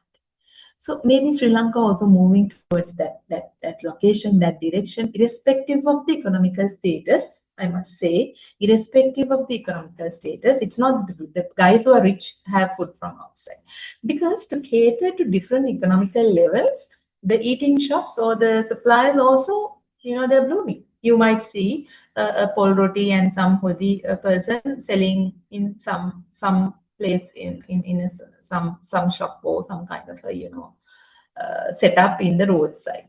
Similarly, same product you may get in 5-star hotel and intermediate, many star, non-star, low star, high star restaurants. So when we look into the restaurants and other sector, we would say, like, the emphasis on food safety, establishing food safety, understanding risk also not much appreciated, or it's not taken into the account. So due to these reasons, nobody knows the microbiological stability of this products, or this food that we take, especially in the evenings. So we'll start with Kottu. If I ask from this audience, I can see like many people, I hope most of the young crowd is here. So you must be, especially Gen Z people, you love to eat from outside and you don't tend to cook maybe at night especially. So how many of you have eaten Kottu? And then there's one group, you eat Kottu on an off basis, and sometimes sometimes when you eat, you may have some stomach ache and bloating, loose motion, not vomiting, of course, loose motion, and then it will settle. So that is one group. There's another group that if you eat kottu, you will have next day will be disaster, but still you want to eat because you're addicted to that, to the flavor and all. So if the mics are unmuted for a while, no, you don't need to do it, but I'm telling, many of them will have similar kind of, they'll agree with me, I hope. So it's because that is the safety or hygienic status we are experiencing. It's not because of any of the allergens you are having that. It's because of some of the ingredients that are present in your particular product that is influencing your or altering your metabolic pathway in terms of digestion. So this is one of the articles I'm sharing that has been published in the Sunday Times, and they say everything old is new again in Kila Kottu. So here the Kasun says that most of the stuff that you get in Kottu is of old curries, old rotis, old stuff. But then you mix up and have some, kind of some tasty stuff you add there and do some kind of magic so that you end up in having a very good, tasty product. But this end product, to which extent it's safe, we don't know. Now, when we talk about that, now here, the Clostridium perfringens will come into the main topic. See, Clostridium perfringens has been identified as the main causative agent that is present in meat curries. So that's why I have mentioned early in my presentation also, when you talk about this fish curry, chicken curry, mix it with paripu and have with roti. So all these curries, meat or chicken curries, they are actually more and more fermented by the evening because they are not freshly prepared, I must say. They're probably not freshly prepared. So most of the stuff that you have is not freshly prepared. So especially here, chicken plays a major, sensitive point or substrate for harboring Clostridium perfringens. See, Clostridium perfringens is not a deadly organism like Clostridium botulinum. You will not die after eating that. Mostly only in case of very susceptible, very sensitive person. So that is the reason more has not been pressed on Clostridium perfringens control. So eating kottu and becoming in the next day, having loose motion is next day is becoming a day-to-day habit in our life now. Just drop your ideas about this. I would love to know because we do some research with one of the US universities related to this. So I'd love to have your ideas. It will be a great help for me as well to see what is your experience related to this. So are foodborne illnesses and deaths in the US worsening? So now this is March 2025, March 11, 2025, they have published this one. So they are continuously, I would say, checking out whether the food safety status in these developed countries are in line with their priorities or not. So when you look into their priorities, establishing or maintaining food safety is one of the important things. It's like establishing, maintaining health sector or health status to a certain level, happiness index. So food safety also like that. So food safety also contributing ultimately to this main domain. So when they have within 2025, they have the data of food recalls related data in the about the year 2024 and 2023. When you look into the Sri Lankan scenario, to which extent are we getting the information? That is something I want to talk to you. So before moving to the aflatoxin part, so we will end up our earlier session with this. So here now you look into the timeline of US foodborne illness outbreaks that are already published. This is 2024 data. 2025 data also will come. So this is already published, and you can see now S is Salmonella, L is Listeria, E is Escherichia. So, and there are some unknown stuff as well. So Salmonella, Listeria, and E. coli are the most prominent pathogens that they have. They have identified that. So they are doing the surveillance. They're checking that how, where, how many outbreaks, hospitalization, deaths, and all. Now, if you see this, during the year 2024, from January to December, they have the data. So they'll say maybe salmonella in some meats and listeria in some cheese and E. coli in some cheese. So that is how. And then on the other side, you can say a salmonella infection kind of an outbreak also happened where 551 people had been sick in 34 states of Washington DC. So FDA has issued a rapid alert. So they do issue the alerts also. See, there's an outbreak, there's some issues are going. Have you ever had such kind of microbiological outbreak or rapid alert system in Sri Lanka? Anybody alert you nowadays, don't do this, nowadays don't eat that, there's a risk of this. Of course we have dengue alerts. For dengue we have alerts. For maybe malaria, sometimes maybe I had some notices quite a few months ago. There is an alert. There may be even alert for some influenza kind of respiratory viruses. Yes, for children, yes, there's an alert.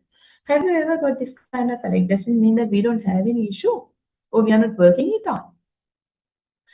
We're trying to work it on, I think, but we don't have data to work it on. So as I mentioned in my earlier slides, USA have data. They gathered the data. They came to conclusions. Then they go for alerting. To alert, you have to have the data. So when you don't have, now look into the green color image. I'm sorry, this is not very clear, but I want to give this side by side. That's how I put this. This I got the surveillance at epidemiology.gov.lk. It's in Sri Lanka. So this is the epidemiology unit data. Now they have some epidemiology information bulletin. I got 2017 one. That's the recent one that I got. Maybe it's not available in the public domain. new one, or I'm really not having an idea about this. Now, I have mentioned here there are different infections. They have meningitis, leishmaniasis. There are many infections they talk about here. Then look into the food poisoning that are given in red arrow. So in food poisoning, so A is cases reported during the current week, and B is cumulative cases for the year. So we'll have a look at the food poisoning, the topic that we are talking. So in Sri Lanka, just look at the B, because B is for the whole year. So in Sri Lanka, it's only 43 cases from Colombo. See the population of Colombo district, it's only 43. So we are in very good hygienical status. That is what I get from this. But unfortunately, we don't have the population to infectious ratio. And in Gampa, it's only 19, the most heavy populated district of Sri Lanka, right? Gampa, it's only 23. Sorry, it's 19. Then Kalutara, it's 56. It's Kandy, it's 21. And Matale, 12. Nuvareli, it's 54. Gaur, it's 16. Hambantota, 31. And there are some Kilinochchi, and there are some Mannar, Kilinochchi, Vaunia, Mullatiu. It's very less. But Batiklo, it's quite slightly high. Okay, 93. And then Ampar is again 4. Kurunagar, it's quite 61. And Badul, it's only 5. It's totally 957. So it means that it's only 957 food poisoning cases had happened in Sri Lanka during this particular year. But is it the real condition? Maybe or may not. So I would love to have your ideas about this. That's why I'm telling reporting or getting a way or having a standardized procedure to get the information is important. We are in this electronic or AI era where maybe we can have a simple not a web, maybe a kind of a way of entering our information to that, because this data is really need to take into the next level and this process data, based on the process data, we need to take decisions related to food safety of Sri Lanka as a country, I mentioned. So because we have a QR code for this fuel now, so it's very simple. So similar thing, a mobile app, a device app would be ideal. Just to mention, if you have some vomiting or this thing after eating outside or something, so maybe then repetitively from where it's coming, even that we can tackle, because analyzing all samples and all is very expensive, so that is not possible most of the time, but still we can go for this kind of methodology. So when we talk about, now we have talked about the bacteria, so here we talk about the fungus. When we talk about the fungus, aflatoxins and the octatoxins are the two different and distinct fungal toxins that are heat stable and that are very resistant. And I would say like 25% of the world's food crops are contaminated by mycotoxins. So not only aflatoxins, and also the other types of and other toxins. So global impact also very high. Even Sri Lankan impact also significantly high. Now Sri Lanka had the coconut oil aflatoxin issue once. We had the spices and aflatoxin issue. This especially chili and all aflatoxin issue. We had rice aflatoxin issue once. And then, of course, we had even the supplementary food or triposha aflatoxin issue once. Hope you remember all these instances. So, being a humid country, we are in a condition that we are unable to control the aflatoxin production. So, therefore, most of this, especially the supplementary food manufacturers, such as Sri Lanka Triposha Limited, they import the raw materials, corn from India and other places like with zero aflatoxin content nowadays, and that is how they manage to have continuous production. Safe, which is of course in safe nature now. It's safe. So because when we talk about this aflatoxin issue, humid environment, we know they are very vulnerable for the aspergillus to grow. So there is more and more chances for grains, oilseeds, fruits, vegetables that are stored in high humidity and that are not properly dried. So during the storage condition, the aflatoxins can grow and release. And it takes about like moles. If we just do the analysis of the product, mold analysis will not give, or not the results will not reflect the amount of or the presence or absence of aflatoxin. For the aflatoxin, you have to go for the aflatoxin analysis separately. Then there are some different kind of algals also nowadays coming as intoxication substances. We have enough of bacteria and fungus also coming, and then now there are some algal, but it's not much prominently reported. I don't know whether it's not reported, it's not present in Sri Lanka, it's not reported in Sri Lanka. So this particular algae are found in tropical and subtropical coral reefs, especially Pacific, Indian, and Caribbean. So especially this is infected with the different edible fish varieties, and however, these toxins can be destroyed by cooking, freezing, or smoking. So there's a plus side of this as well.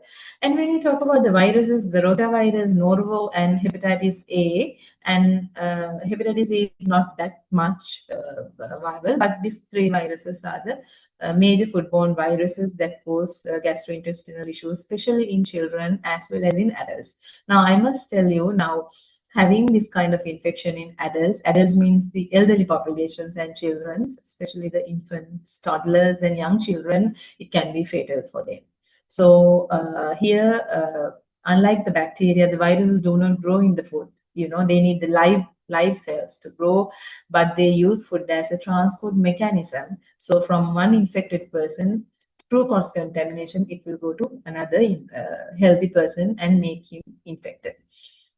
What can we do? So best practices includes the hygienic standards, fix into hygienic protocols, identify the possible root causes of your industry or your production line or in your restaurants, identify the most injurious organisms, as I mentioned earlier, in detail, and based on that, do the raw material quality control and control the processing conditions, optimize the processing conditions, and identify the killing step and validate the killing step, and of course, do pest control and water quality management. These are all supplementary things that you have to control. And chemical management, regular audits, training, awareness, traceability, recall systems, and of course, go for certification and compliances where you meet all these relevant parties and have a better understanding of your production process.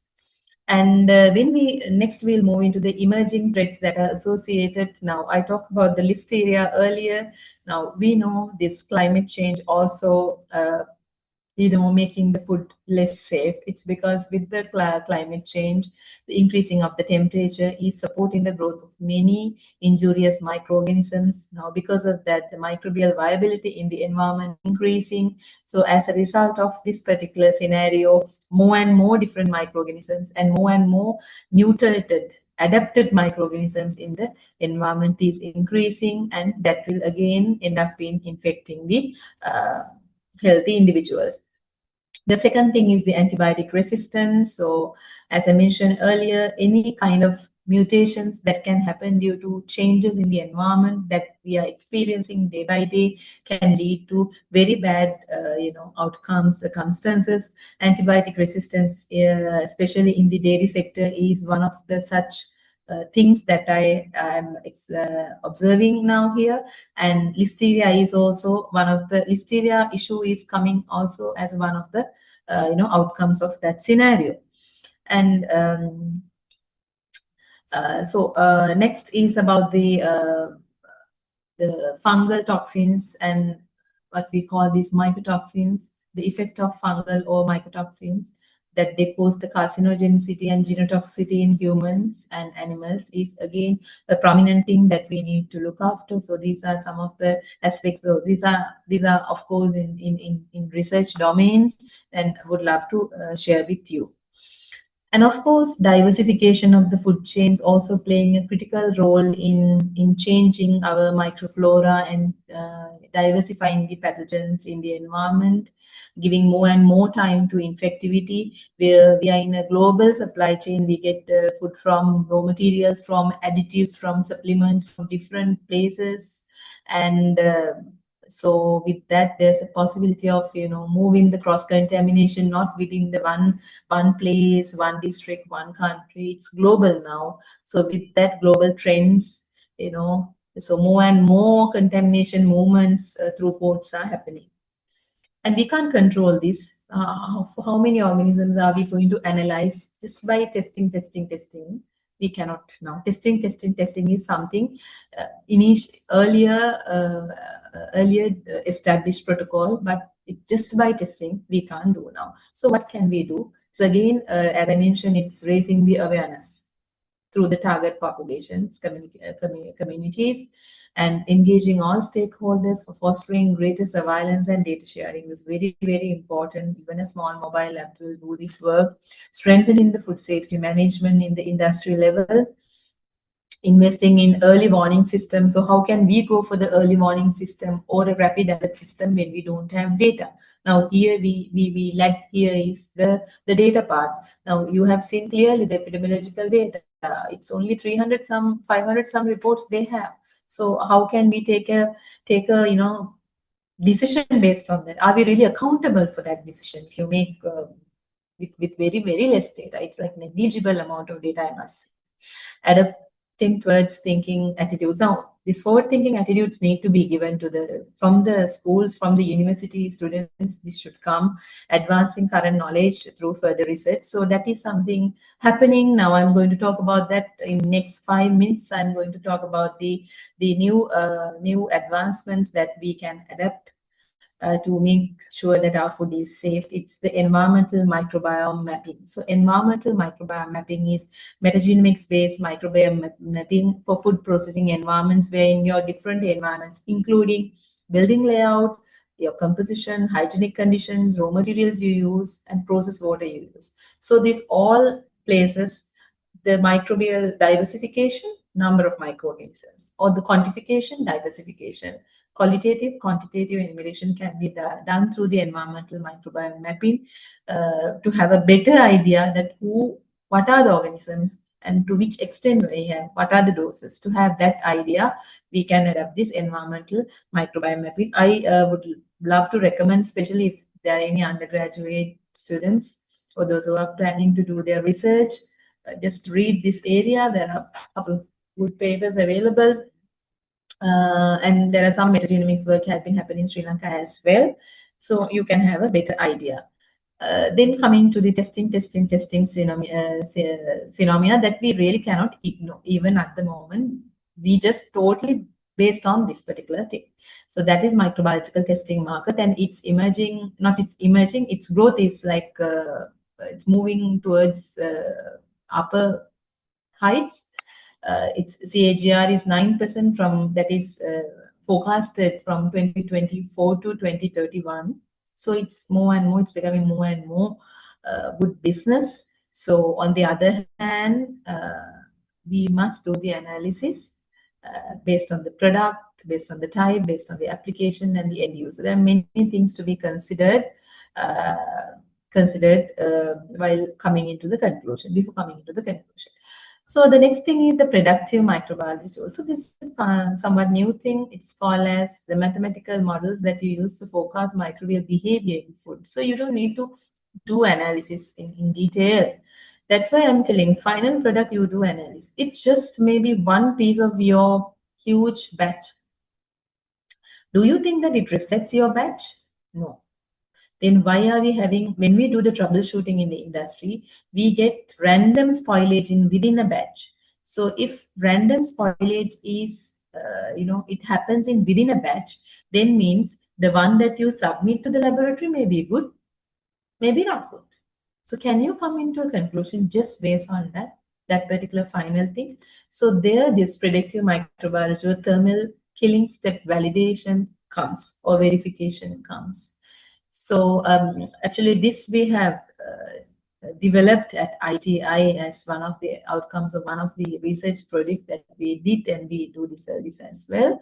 So here we do the thermal process, not just the validation or the temperature distribution, we also see the killing step validation. That's why I'm telling you, identify your killing step, you identify your injurious organism. If the risk is to Salmonella, do the validation of your blancher maybe.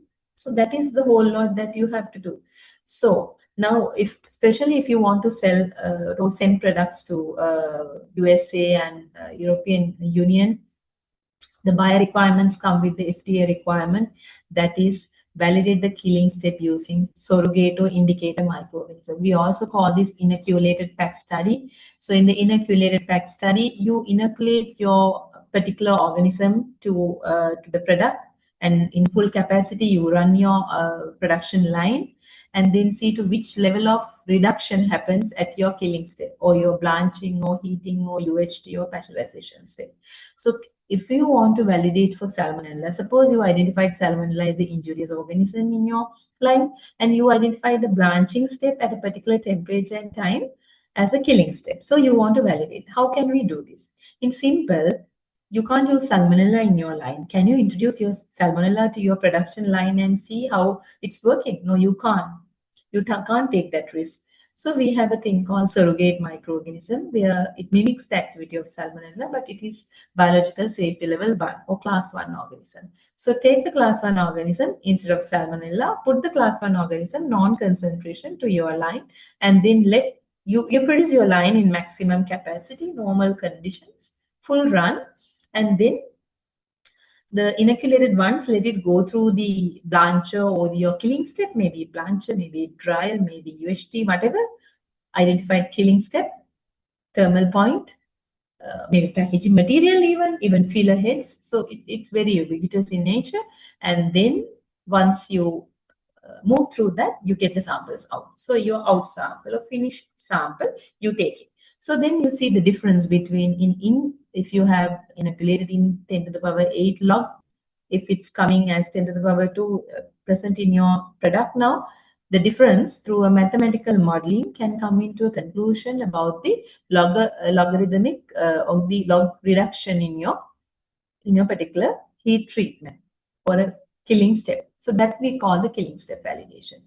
So this is always use the class 1 organisms. There's no harm to your line. There's no, enhancement much in TPC because we can go for proper CIP, or if you required harsh CIP to make sure that your microbiological stability is maintained, and that is what FDA is requesting now. So we do local, international, both consultancy services related to this particular thing for different microorganisms and different validating or different killing steps. Not necessary to be a blanch or a UHT. There are some other areas as well. So with that, we need to have, I believe, a national food control system that we have, and that may have more and more engagement from standard inspection services. Maybe we are lacking there food control management, law and regulations, food safety monitoring and risk assessment committees, and risk communication, information sharing awareness. Do you think we have all those things? We may have a national food control system, maybe, but are these other aspects, other pillars are equally contributing? Do you see it? If you can see it, one time you may not have any kind of food safety risk or issues that encounter in your personal life. You should not have if it's working well. On the other side, at least you have to have some kind of rapid alerts related to different, outbreaks. Now, what I feel is either of the things are not happening. So you eat kottu tonight, you have the same issue tomorrow. On the other hand, even within the Colombo, Kampala district or the Western province, we get a lot of alerts to your phone. You get a lot of alerts to the Facebook, Insta, and this and that. And nobody's, giving alert about now this particular issue has been raised in terms of food safety in Sri Lanka. I never get such. So the conclusion is up to you. So with that, I would like to invite you to read, in case if you have time, this particular publication on ensuring food safety in Sri Lanka, the dietary exposure and related risk. Actually, we did an extensive risk analysis through this, where I was also a member for the working group of food safety under the technical development and innovation arm of the National Science Foundation with many other, I would say, experts or the pillars of this food safety portfolio. So with that, I would like to conclude my presentation. I hope I have fixed to the time that is given to me by the Ceycert. And yeah, thank you, everybody. If you have any doubts, yeah, I can answer now. Thank you, ma'am. So I want to express my sincere gratitude to Dr. Vasundhara Divisekara for her insightful and comprehensive explanation on food safety, understanding and preventing food poisoning. So again, thank you, ma'am, for your invaluable contribution and commitment. Ladies and gentlemen, so now we are moving to Q&A session. So it's your time. If you have any questions or clarifications, engage directly by turning on your microphones, and you can pose your questions to our resource person. Also, the Zoom chat box is also open for the questions. You can ask any questions if you have anything to ask.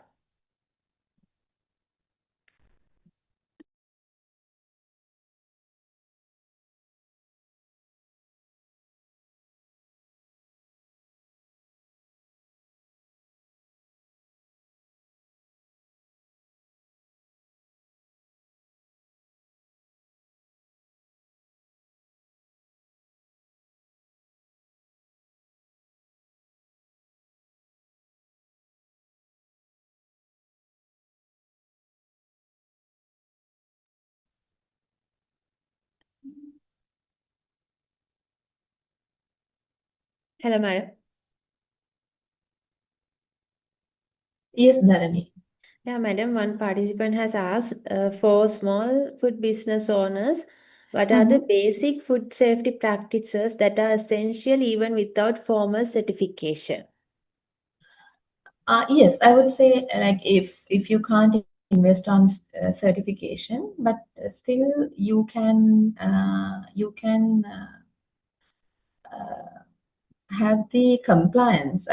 We would not maybe use the word compliance, but you can follow the GMP standard in good manufacturing practices with respect to your product.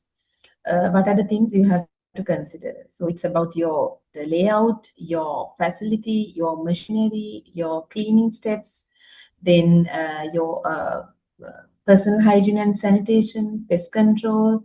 There are many things that is comes under that. And in addition to that, I would recommend you to read or go through the Ministry of Health website. In Ministry of Health website, you get all the regulations there. In regulation part, you have for this hygiene and sanitation, there's a specific regulation or gazette is present. So just go through that one. There it says like how is your floor should be, how is your wall should be, how is your roof should be, how is your ceiling, how is your pest control, how to wash your hands. Everything is in detail given in all three languages. So just go through that one. You don't need to have certification all the time. I mean, unless it's mandatory, you have to. But till then, you can read that, have an idea, and in case if you have any doubts, you can reach me. Okay, I'll drop my WhatsApp in text box. Thank you, ma'am. And there's another question. Ma'am, please explain if we have opened up a small business, get a raw material from ISO standard factory and exporting it to another country, what are the basic certifications that we need for exporting? So exporting certification, it depends on the country where you're going to send. If it's EU, the EU regulatory framework is different. And if it's USA, then FDA will have their own requirements. So for that, actually, you have to talk to your buyer, your end user. So the buyer have to specifically tell you these are the certification. If they say you have to have HACCP or HACCP, then you must have it. So I would say now, if you want to send some canned products or retort pouches or retortable products to USA, then you have to do this thermal process validation and thermal process verification. You don't do additional any certification things, but you have to have this thermal process validation and verification using predictive or surrogate models. So these are some certain norms that they have prescribed. So that is country specific. Talk to the relevant buyer so that you can have, but I would recommend you to adhere to the GMP. And especially if you're handling a risk product, perishable product, it's better if you can at least, have the basic HACCP principles and you optimize your procedure or the production methodology as per the HACCP principles. That is, you identify the critical control point. That's what I'm telling, this injurious microorganism, the risk-based thinking that comes when you identify the risky organism or the substance that can interfere your product. Then you take the precautions, identification of the critical control points and control them. So you don't need to have the certification. Maybe if they ask, like, you don't need to have the certification, but you follow the principles that will eventually improve your microbiological stability and the shelf life of the product. Okay, thank you, ma'am. The third question is, what happens if a CCP fails? So, Of course, a CCP can be failed at any time if you don't, take adequate precautions. A critical control point is a point that you identified as one of the most critical things for establishing the safety of the particular product. So if the CCP is failing, so you have to, if the CCP is failing, then it must be directing towards for a recall, because when at the time when you identify this for particular batches the CCP has failed, so you can't release that immediately. You have to recall or you have to stop the product going to the market. That is one thing. So we have to take care of the consumer here mostly. So that is one thing. The other area is that you have to work on CCP. Now, CCP is fixed for controlling which particular organism or for controlling which particular factor. Suppose maybe the temperature that you plan to give is not sufficient to kill. It's not your proper killing step. So you can work on it. You optimize it. There are certain, you have people, you have institutions, you help on optimizing this if you can't do by yourself. So have a scientific validated information and then fix your time again. So then you reinvent your CCP. So you must just don't go with the existing thing. Sometimes the CCPs that you have identified earlier may not work later on. So you have to go for reinventing or updating your CCPs.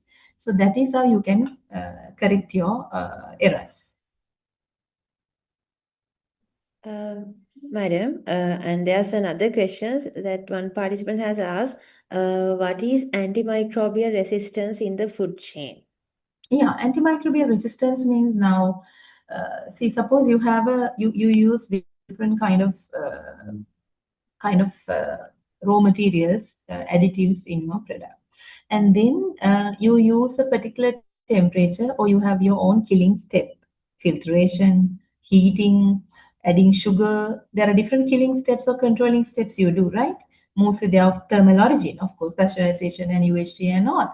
So when you do that, we expect to kill that target microorganism. So, but sometimes this target microorganism will not be killed during that particular treatment. That is one thing. So in that case, that microorganism is resistant to that particular temperature. So then you have to work on it and identify the kinetics of that particular injurious organism, the potential organism, and improve or update your killing step in terms of thermal. On the other hand, what happens? You use different preservatives. But sometimes now we have theoretically identified that these preservatives are good for this bacteria and these ones are good for this fungus. But and maximum permissible levels also you see in the regulation, in the health ministry regulation. So based on that, you add different preservatives. Now you match with the particular substrate and the concentration, everything is matched properly.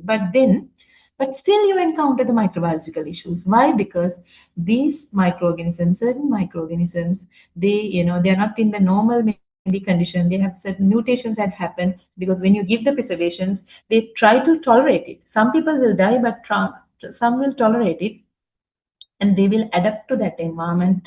And due to different changes that occur in physiological changes, as a result of the physiological changes, these mutations occur. So one of the mutations will be an antimicrobial resistance that they develop. So you give an antagonistic stuff, that is your additive to your product, but the microorganism will not die now here. No, it's not dying, it's surviving. So then your preservative fails. So that is how this antimicrobial resistance happens. Now, on the other hand, what happened? Now, once if the microorganism is tolerating that, it will do the gene transfer to the niche or the population that is present within your environment. In your food, the different microorganisms that are present, maybe they are not harmful, but still that gene will be transferred. We call the horizontal and vertical gene transfer. So that is also another phenomena happen. So through this gene transfer, even now good fellows also have got that bad gene. So they all are resistant to this particular, it may be veterinary drug, it may be an antibiotic, or it may be this preservative or other food substances, additives that you use. Thank you, ma'am. And there's another question. Does replacing fruit with fruit extract with preservatives in beverage production help increase shelf life with only pasteurization as a final heating step? I'm sorry, Dharanya, it's not clear to me. Yeah. He's asking, does replacing fruit with fruit extract with preservatives in beverage production help increase shelf life with only pasteurization as final heating step? Yeah, pasteurization will be sufficient. So it again, you have to have an idea about the initial microbial count and diversity of your food extract that you're using. So if you have an idea about the initial microbial counts and the diversity, who are there, what can become. So if you have a proper idea about that, it's like your food extract is maybe 10 to the power 2 or 3 CFU per gram per ml. So that is the concentration. So based on that one, because pasteurization doesn't have a fixed temperature, no, we are the ones who are fixing the temperature. So we can fix the killing activity. We can make it using slight changes in the temperature. Of course, you're adding the preservatives, means it will again further control the growth. So that is possible. Now, if you take the fruits, it's very diversified because it's not standardized. You get fruits from different places, different markets, differently infected. But if you get the juice, that is something I expect it to be standardized. You must have a standardized juice. Then only you can control it through the pasteurization and hot filling. Yes. Thank you very much, madam. And there are so many questions. So many questions. Yeah, ma'am. And there's another one. What are the emerging issues in food safety? How does climate change affect the food safety? Okay, now climate change, if you take, see now, tropical countries, we have this humidity issue. So with that, this aspergillus kind of fungus, most of the fungus, they survive in humid conditions. So due to that reason, more and more humid weather, so that more and more aflatoxin making or protoxin or the mycotoxin growing organisms will, multiply and grow. So on the other hand, when the temperature of the environment is increasing. Now, if you just consider that your body temperature, it's optimum, it's 37, right? 35, 36, 37 is the optimum conditions we live. Now, when you consider about the microbiological analysis, when you do it in a laboratory, we usually incubate the microbiological plates at 30 degrees because we assume that most of the common microbes, they usually present in 30 degrees. We call the aerobic bacteria, not the anaerobic ones. The aerobic ones usually in 30 degrees. What happened with the environment changes or the temperature changes happen. Now our body, 36, 37, Salmonella, E. coli and other fellows will be there. So when your environment temperature is, similar to your body temperature, what happened with the temperature is increasing, there's more and more opportunity for these pathogenic or the opportunistic pathogenic organisms to grow more and more, and so they become more and more viable in the environment. So as a result, that is because your environment is incubating, right? That's an incubator. Now, when you consider about a cold country, you don't have this much of infections that you have in a tropical country. It's because of the temperature. You may have flu and all, and you get flu shot for that annually. So you're fine, you're okay with that. But the bacterial issues, you don't have this much. That is one reason that the food infection intoxications also limited in poor countries because of this issue. That's why we store food and everything in the refrigerator so that they will not grow. So their growth is less in low temperatures. But with the increment of the temperatures, the growth is high, and especially when it's similar to the body temperature, all body growing pathogens or the fecal pathogens will grow easily, and it will spread more and more infections in the environment. Thank you, madam, for the explanation. So there's a small announcement for the participant. Please remain in the session. So we have sent you a feedback form link. So you have to fill it out to get your certificate. And also there are so many questions. And also after that, we will take a group photo. So you have to remain in the session. And thank you, ma'am. We Yes, will there proceed. are some more questions. Yeah, ma'am. Actually, I have shared my email, so you can actually you can send a mail or WhatsApp message to me so that I think I will be able to provide answers, because I see here what are the standards for using the preservative in food safety. Please go to the Ministry of Science website. So there in the Food Act, it's clearly given the preservatives and different food categories and their ppm maximum permissible levels. So please go through that. You will get more and more idea about it, because this is not like just one or two I cannot mention. It's based on the your product category. So you can get it through the Ministry of Health website. It's available. And then another question I'm getting here. It's, can plant-derived essential oil effectively inhibit the growth of antibiotic-resistant salmonella in vacuum packs? Yes. Now, I would say it's like, I cannot exactly say it's vacuum pack salmonella in vacuum pack meats, but if you do the vacuum pack, what happened? You remove all the air so that it becomes, I would say, like kind of anaerobic, no air at all. So now facultative anaerobic kind of organism, salmonella is. So it's more and more chances for the for this environment grow in this particular environment. And I also have worked in some to a certain extent in natural product chemistry research. So there we found that plant extracts certain molecules have good activity against antibiotic resistant salmonella. So it's again very subjective. There are, as I mentioned, there are about like 2,000 serotypes. So you have to have a range of screening. I would say range of screening. If you can get the ATCC cultures and screen, you may have a better idea about this. But in general, yes, not all plant derives, but there are a lot. Even we have like guava oil, I would say one example that I have encountered. So these unexpected raw materials produce really promising essential oils. And I'm sorry, yeah. I'm not able to answer all the questions. There are a lot of questions coming. Yeah, madam, with the limited time, so I will send you the questions and then I will share with those participants. So I think it's better, ma'am. So we have limited time. So Yes. okay.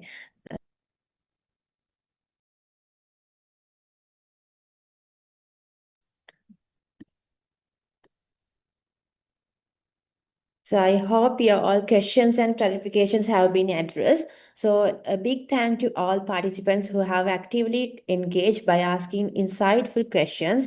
Also, thank you, ma'am, for sharing your knowledge with our participants and supporting them to clarify their questions. So your curiosity and contributions are truly appreciated. Thank you again, ma'am, for making this session more meaningful. As we draw close to the end of this online webinar, I would like to express my sincere gratitude to our respectable attendees for your active participation and valuable contribution. To memorize your participation, we are pleased to announce that we will award e-certificates to each participant. So we would like to announce that certificates will be awarded exclusive to those participants who provide their valuable feedback by filling out the Google form. Please check the feedback form link displayed in the Zoom chat box. So your insights are integral to our continuous improvement, and we look forward to hearing your thoughts. Please kindly take a moment to share your thoughts and insights by filling out the feedback form now. We will give you some time, so please fill out the form.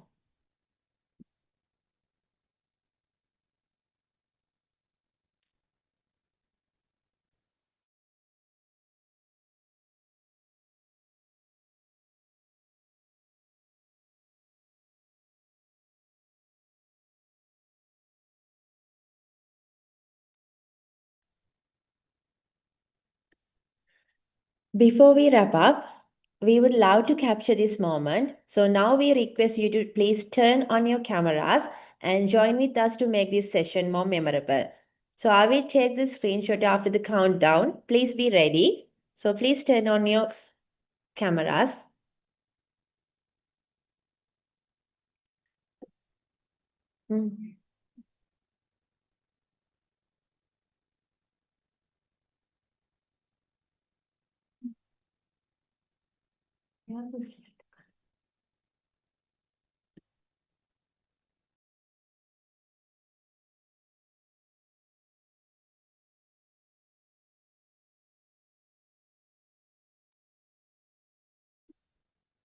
I hope you are ready.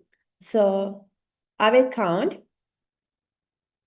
1, 2, 3.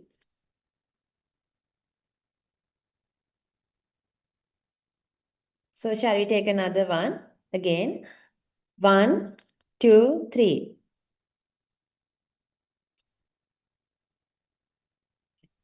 Okay, thank you. So before to say goodbye to you all, so I would like to take a moment to remind everyone to stay connected with us with our social media platforms. You can follow, like, and comment on our post in Facebook, Instagram, TikTok, YouTube, as well as LinkedIn.